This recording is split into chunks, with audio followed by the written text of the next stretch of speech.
À la une ce soir, le retour des élus guyanais après la décision d'administration provisoire du centre hospitalier de Cayenne. Une satisfaction pour la classe politique, une déception pour les associations et syndicats sceptiques quant à l'avenir du char. 12 millions d'euros pour des travaux en Guyane, c'est la réponse du secrétaire d'État au transport à la question de Gabriel Serville à l'Assemblée nationale hier. Les fonds seront débloqués au cours de l'année et serviront principalement sur la RN1. Et justement, les travaux sur la route de la Madeleine sont quasiment achevés. Un changement à prévoir pour les automobilistes, un détour pour accéder à l'hôpital en provenance de Cayenne. Explication dans ce journal. Mesdames et messieurs, bonsoir, bienvenue dans ce journal. On démarre avec l'arrivée cet après-midi de la ministre des Outre-mer dans le département. Au programme de sa visite, 2 jours, entre autres la question de la pêche illégale, le logement, les peuples autochtones, mais aussi la coopération régionale. Une visite express déjà pointée du doigt par certains élus locaux qui craignent l'inefficacité de son déplacement. Entretien, bien sûr, à retrouver bientôt au cours de cette semaine avec Georges Paul-Langevin. Mais d'abord, on écoute sa réaction captée sur le vif par Xavier-Paul Lepelletier. On va égrener un certain nombre de déplacements qui vont mettre l'accent sur des points qui nous semblent mériter une attention particulière de l'État et qui d'ailleurs font souvent l'objet d'engagement de la puissance publique aux côtés des Guyanais.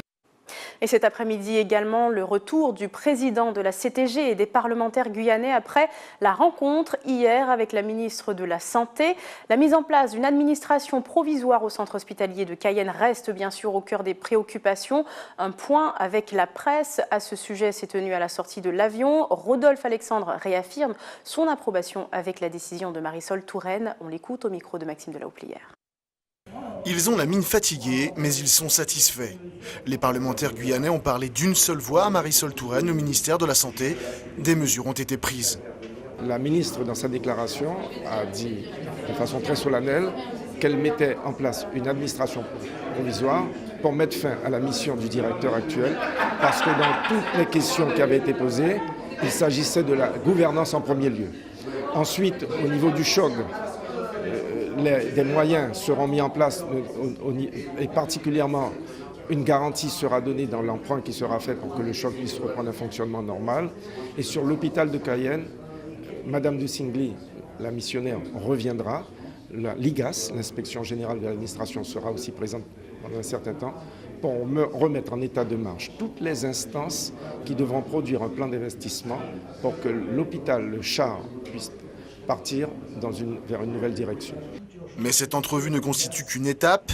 D'autres concertations sont prévues pour qu'un vaste plan de santé publique réunisse à la fois les acteurs guyanais et les instances gouvernementales. Il ne fallait pas de toute façon s'attendre à un miracle, d'autant que d'autres embûches se profilent. Dans le cadre du plan de redressement des finances publiques, les hôpitaux de France vont devoir contribuer à cet effort et il est prévu que la Guyane naturellement porte sa contribution. Mais en termes de taux de participation, nous avons aussi constaté que c'est la région qui va devoir porter la plus forte contribution. Alors nous ne disons pas que les Guyanais ne doivent pas porter leur contribution à cet effort national, mais nous allons rester vigilants pour pas que nous soyons les dédans de la farce.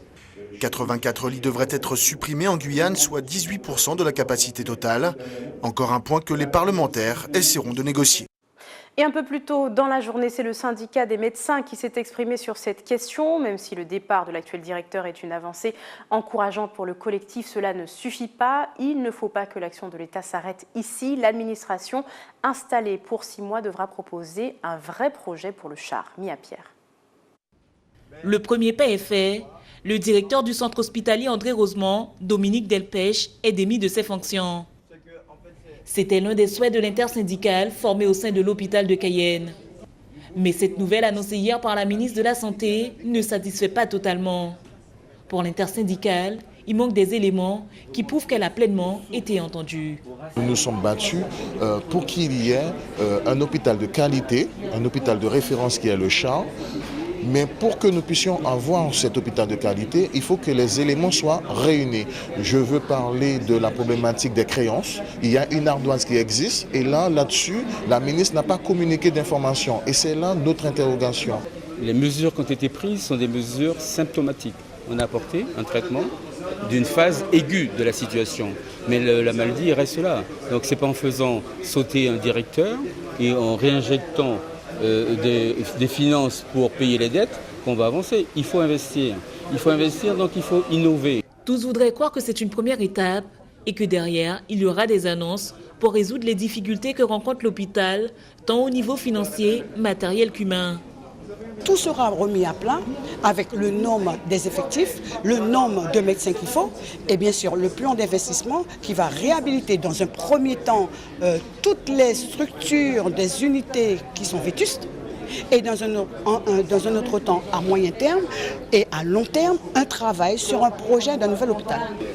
Nous sommes dans l'attente, mais en tous les cas, pour nous, il est clair qu'on va au-devant d'une mobilisation générale de la population, parce qu'il faudra une mobilisation de grande envergure pour que l'État français comprenne que les Guyanais ont besoin d'être soignés au même titre que les autres.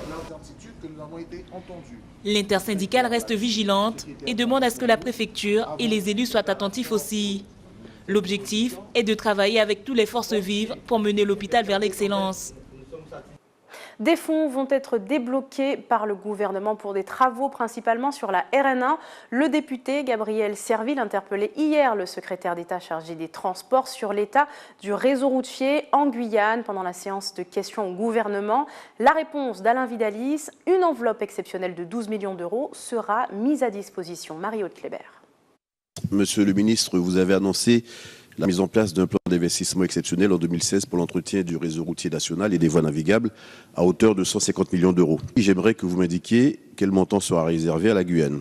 Hier matin, lors des questions au gouvernement, Gabriel Serville a interpellé Alain Vidalis au sujet de l'état du réseau routier guyanais.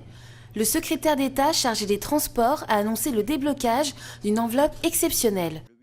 Le réseau routier national de Guyane va bénéficier de ce plan avec la réalisation en 2016 de 9 opérations pour un montant de 12 millions d'euros environ. Plus précisément, qui concerne la RN1, toutes les aires de repos de la déviation de Kourou seront remises en état. Nous entreprendrons la remise au niveau des chaussées d'une section de la RN1 entre Cayenne et Kourou. Les services de l'État réaliseront la réparation du pont de Kourou et des fondations du pont de Kounamama. Des améliorations tant attendues qui promettent de faciliter et sécuriser les déplacements des Guyanais. Et en parlant de travaux, justement, ceux de la route de la Madeleine se poursuivent. Ils sont même quasiment achevés. Mais après la grogne sur l'étroitesse de la voie, un autre changement est pointé du doigt. Il faut désormais emprunter un détour pour les automobilistes venant de Cayenne pour accéder à l'hôpital. L'entrée, située en face de la gendarmerie, leur est désormais interdite. Le point avec Xavier-Paul Lepelletier. Encore quelques bordures à poser, quelques panneaux à dévoiler, mais dans l'ensemble, ça y est, les travaux route de la Madeleine sont finis, comme en témoigne la fraîcheur de la peinture sur le bitume. Ce marquage au sol est conforme à ce qui avait été prévu dès le début, c'est-à-dire qu'il est donc d'une double ligne blanche continue avec zébra qui interdit le tourne à gauche. Le cahier des charges de ce projet qui a toujours été consacré à faire un boulevard urbain avec une interdiction de tourne à gauche et des petits giratoires pour compenser cette interdiction. Une interdiction pour le moment qui n'est pas vraiment respectée. Afin de ne pas trop contraindre les gens et leur imposer les choses, dans un premier temps, on a fait du marquage au sol, à savoir qu'on avait prévu au début un îlot en dur, donc non franchissable. Attention toutefois aux automobilistes pressés de ne pas en abuser. Si jamais les infractions étaient régulières et engendraient des accidents, de toute façon, nous avons l'emprise nécessaire pour mettre en place un îlot tel que c'était prévu, qui ne laisserait passer que les professionnels des urbains. Le bureau d'études insiste bien sur le fait que ce marquage a vocation à fluidifier le trafic. Si vous observez, c'est précisément les gens qui tournent à gauche qui engendrent un bouchon des fois qui va jusqu'au rond-point. En les obligeant à continuer de manière fluide jusqu'au giratoire, qui engendre quand même beaucoup moins de bouchons qu'avant au niveau du carrefour Uranus, normalement on a amélioré la fluidité. Évidemment, à certaines heures de la journée, comme avant, on n'empêchera pas du bouchon, mais cet aménagement n'empire pas la fluidité du flux de voitures, simplement il l'a légèrement modifié.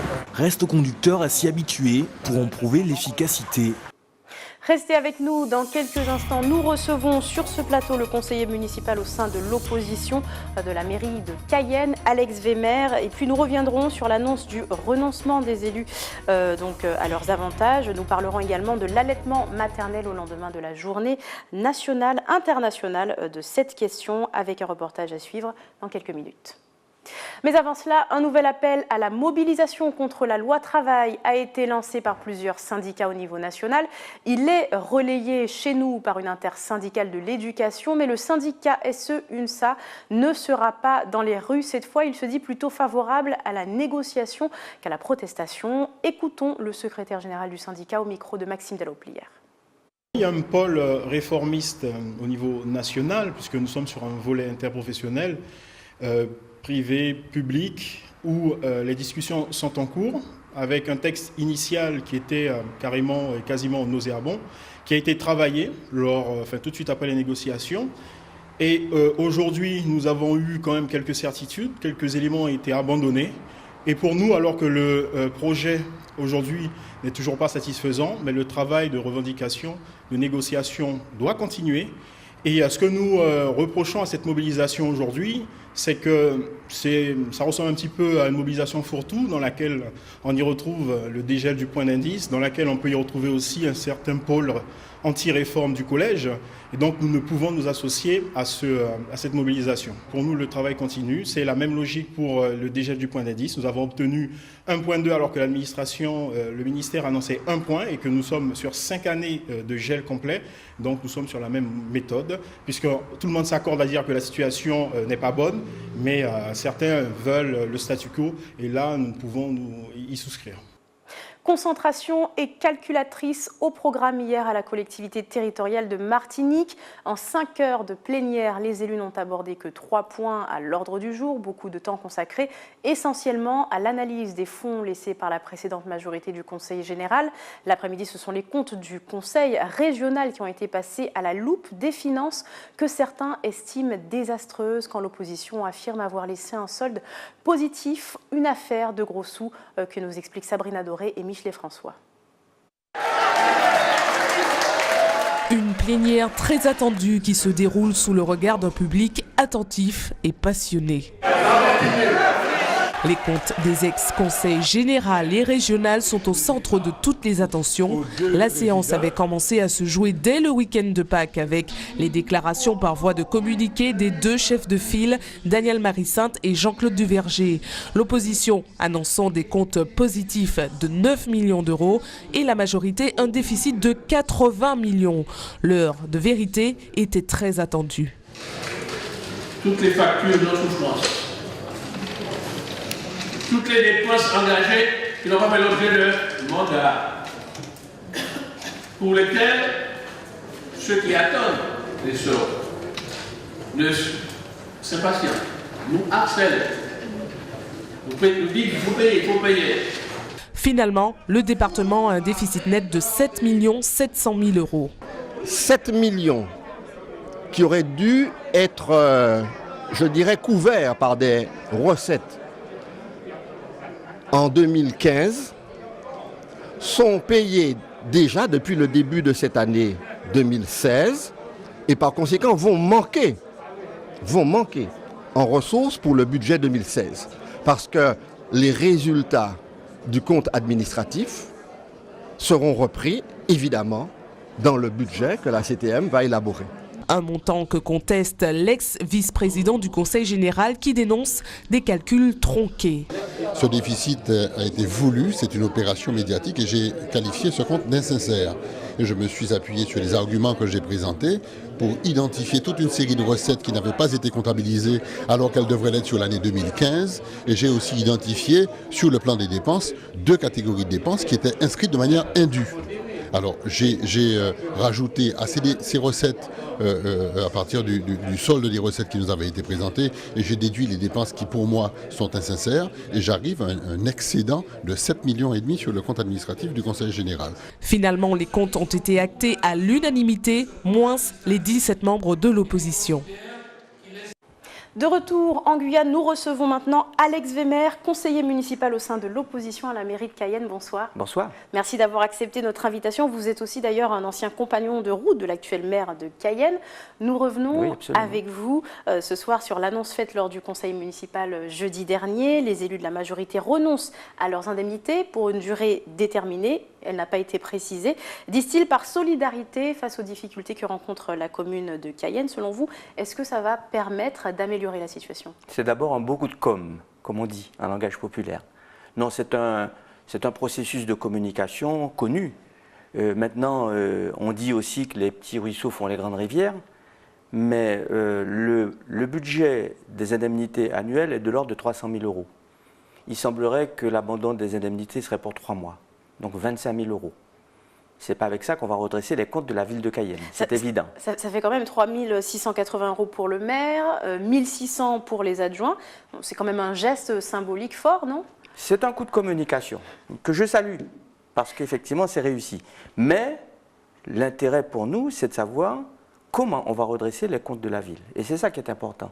300 000 € sur 4 ans, ça fait 1 200 000 €. Là, si on abandonnait les indemnités sur l'ensemble du reste de la mandature, on pourrait envisager un retour à quelque chose de plus sérieux, et notamment la reconstitution des fonds propres. Selon vous, il faudrait abandonner ces indemnités pour sortir la commune de la situation dans laquelle elle est. On va revenir. C'est une suggestion. Si vous le permettez, on va revenir d'abord justement sur cette situation financière. Où en est-on exactement? On parle de factures impayées, plusieurs affaires qui ont été portées ces derniers mois à la presse, au public. Et puis finalement, est-ce qu'aujourd'hui, Cayenne s'en sort?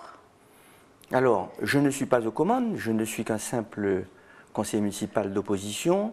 Encore que le mot opposition ne me convienne pas vraiment, puisque nous essayons d'être constructifs dans les propositions que nous faisons. Cela étant dit, il vous suffit d'aller interroger les artisans, les commerçants, les prestataires de services de la ville ou d'ailleurs, qui sont en relation avec la commune, et ils vous diront tous qu'aujourd'hui, ils ne sont pas payés, pour certains, depuis plus d'1 an. Donc ça, c'est une réalité concrète qui fait que cette situation ne peut pas perdurer. Et il faudra prendre des dispositions rapides pour redresser la situation. D'ailleurs, le maire et son équipe majoritaire en conviennent, il y a un souci et il faudra aller vers une politique de redressement. À telle enseigne que lors des orientations budgétaires, il y a quelques semaines, ils envisageaient de faire un emprunt de restructuration, alors qu'on a déjà restructuré les comptes de la ville en 2008. Donc il y a un vrai souci, et si on en est là, c'est parce qu'il y a un défaut d'anticipation. On n'a pas anticipé le fait que l'État ait annoncé depuis plusieurs années les baisses des dotations parce que l'État a demandé, le gouvernement a demandé à l'ensemble des collectivités de contribuer au redressement des comptes publics, et Cayenne, comme les autres collectivités, se trouve dans cette situation. Mais ce n'est pas la seule. Alors justement, quelle est la proposition dans cette situation de l'opposition au sein de la mairie? Il faut réduire la voilure sur tous les plans. Sur tous les plans. En évitant autant que faire se peut de s'attaquer à l'emploi, parce qu'on s'attaque aux revenus de pères et mères de famille. Alors, mais concrètement, du coup, où est-ce qu'on peut tailler, puisque c'est finalement ce que vous êtes en train de dire? C'est le cumul d'un ensemble de charges, de dépenses inopérantes qui va permettre de redresser sur plusieurs exercices les comptes de la ville. On connaît le chiffre du déficit justement de la ville de Cayenne? Mais on ne peut pas le connaître au titre de 2015, puisque pour la simple raison que le compte administratif 2015 n'a pas été présenté, et ça c'est dommage. On a voté un budget primitif standard, et on votera d'ici juin ou juillet un budget supplémentaire dont on ne connaît pas les contours, mais là on aura le compte administratif, on sera en mesure de connaître l'état des lieux précis de la situation de la ville. Au sujet de ce budget primitif qui a été voté, on parle de plus de 46 millions d'euros prévus pour cette année. Qu'est-ce qui bloque? Parce que finalement, l'opposition a refusé de voter. Parce qu'il n'y a pas de transparence. Un budget de la ville de Cayenne, un budget de fonctionnement, c'est de l'ordre de 78 millions. Pourquoi nous refusons? Parce qu'on ne nous dit pas toute la vérité. Nous n'avons pas eu le compte administratif. Alors, on nous propose effectivement cette opération de communication de renoncement aux indemnités pendant 3 mois. C'est une chose, mais ce n'est pas la seule. Et il faut impérativement que la transparence soit totale, malgré tout ce qui est dit, et que demain, on puisse reprendre les investissements dans la ville. Les investissements vont se réduire à peu de choses, même si le maire s'en défend. Mais aujourd'hui, nous avons un vrai souci de gestion de cette commune. C'est noté. Merci beaucoup, Alex Wemer, d'avoir répondu à nos questions et merci pour ces informations. Merci. On poursuit avec une question santé qui concerne une personne sur 10 et qui l'ignore. La bipolarité est une maladie caractérisée par des changements de comportement en 2 phases avec une accalmie entre les deux.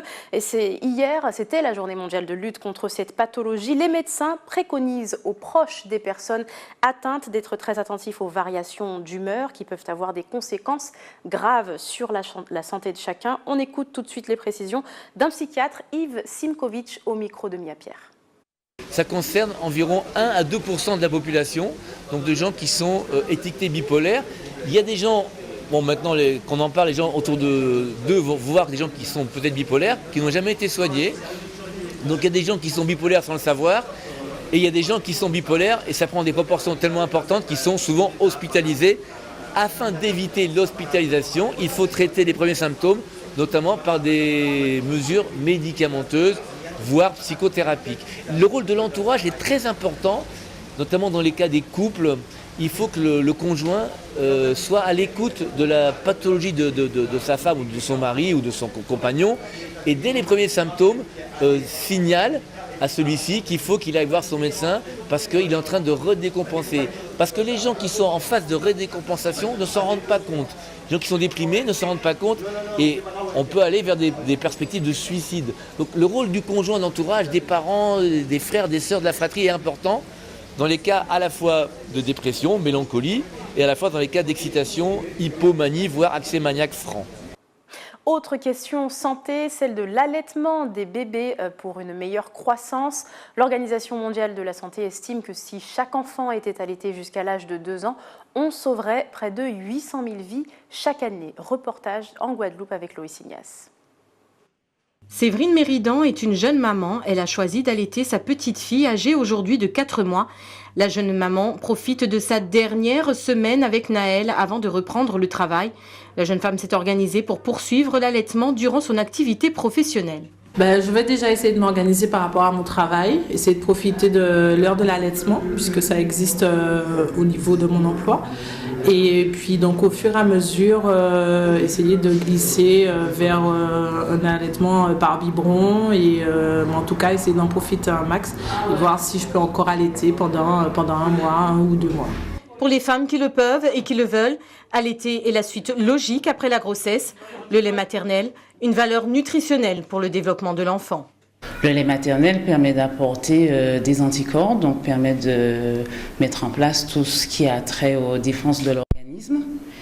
Et puis aussi facilite la mise en fonction du tube digestif. Ensuite, concernant la mère elle-même, le fait d'allaiter son enfant va permettre à l'organisme de retourner à une situation d'avant la grossesse, on dira, beaucoup plus facilement.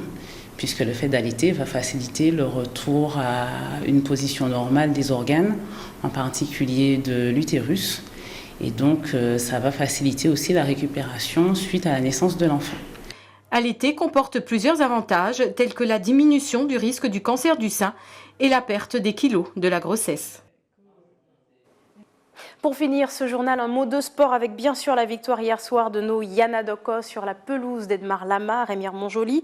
3-0 face à Cuba. Ils sont donc qualifiés pour le second tour de la Coupe des Nations de la Caraïbe. Après pourtant une défaite samedi dernier face aux Bermudes. C'est un score historique selon l'entraîneur. Tout de suite, donc c'est la fin de ce journal. On se retrouve dans quelques instants pour l'information nationale et internationale.